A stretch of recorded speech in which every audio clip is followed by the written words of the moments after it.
Hey everyone, got another retro device for you today, but not just any retro device, it's the universally acclaimed Anbernic RG CubeXX. Is this thing all it's cracked up to be? Let's find out.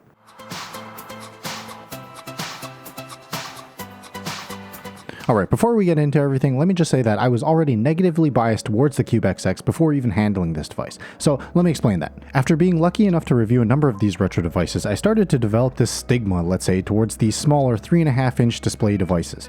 You can call it a sign of just becoming a grumpy old man, but as I mentioned in a couple of handheld videos, I've started to find myself leaning towards those with larger displays.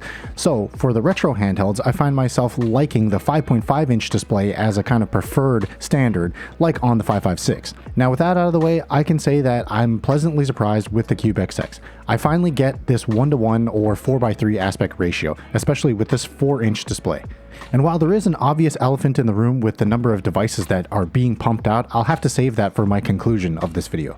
But before I start rambling any further, let me start things off by doing a quick unboxing and throwing the specs up on the screen. For performance, you can probably expect the same thing as any other XX device out there, as they all have the all-winner H700 CPU. So rather than boring you with a whole dedicated section for performance, I'm just going to tell you that you can basically play everything up to PS1 and Dreamcast-ish era, and then when it comes to like PSP or Sega Saturn, you'll be able to play many games, although not everything. Okay, so for what you get in the box, it's pretty much what you expect from Anbernic. It's the device itself, and then also a USB-C cable. Now, it's not braided, but I whine about that in every video. And depending on the vendor, you might also get a microSD card preloaded with some games, or you might also get a screen protector. And speaking of vendors, let me quickly say that this product was gifted to me by Aliexpress, so they are sponsoring this video. Thank you to them, and thank you for clicking on the video. As always though, all opinions are my own, and they've not told me to say anything or say everything.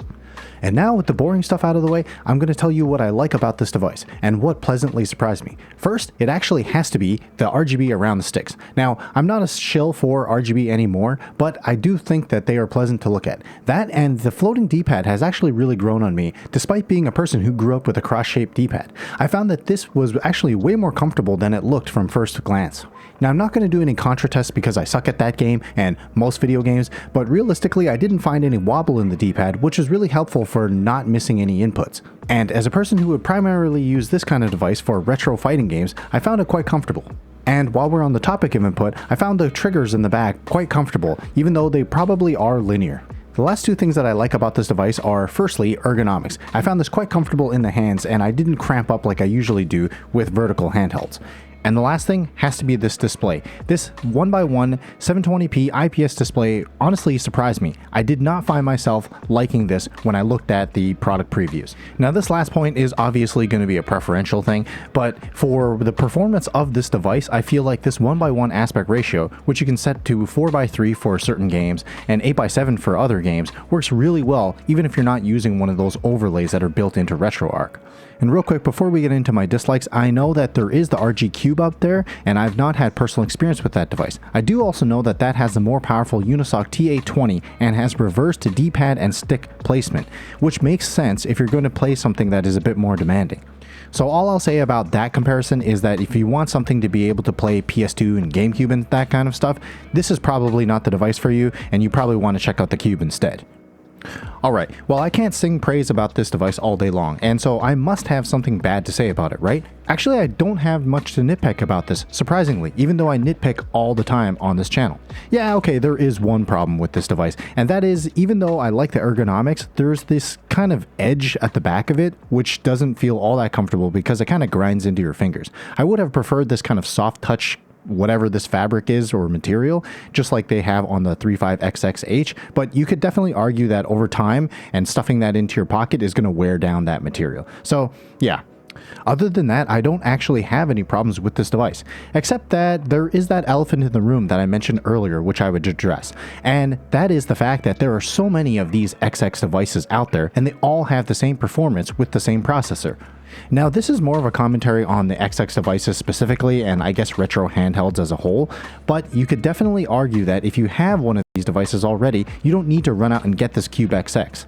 So the question remains then, if you have a 28XX, if you have a 35XXH, if you have a 35XX Plus, if you have a 35, should you be buying this one?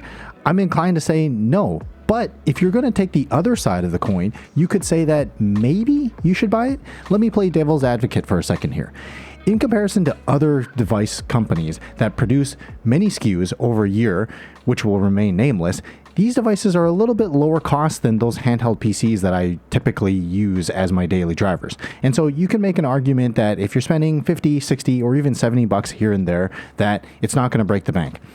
Yes, this is a hot take and not exactly a good one, but this is the argument I think that could be made by a company like Anbernic. You could also say that this is something that offers you all the choice that you want. If you want a 3.5-inch display, you can have it. If you want a horizontal display, you can have it. If you want a clamshell device, you can also have that. So unfortunately, if you are an earlier adopter of one of these XX devices, that kind of sucks. But if you are just now jumping into it, you have a whole field or array of devices to choose from. All right, rant over, because I was told. If you don't have anything nice to say, keep it to yourself. GG.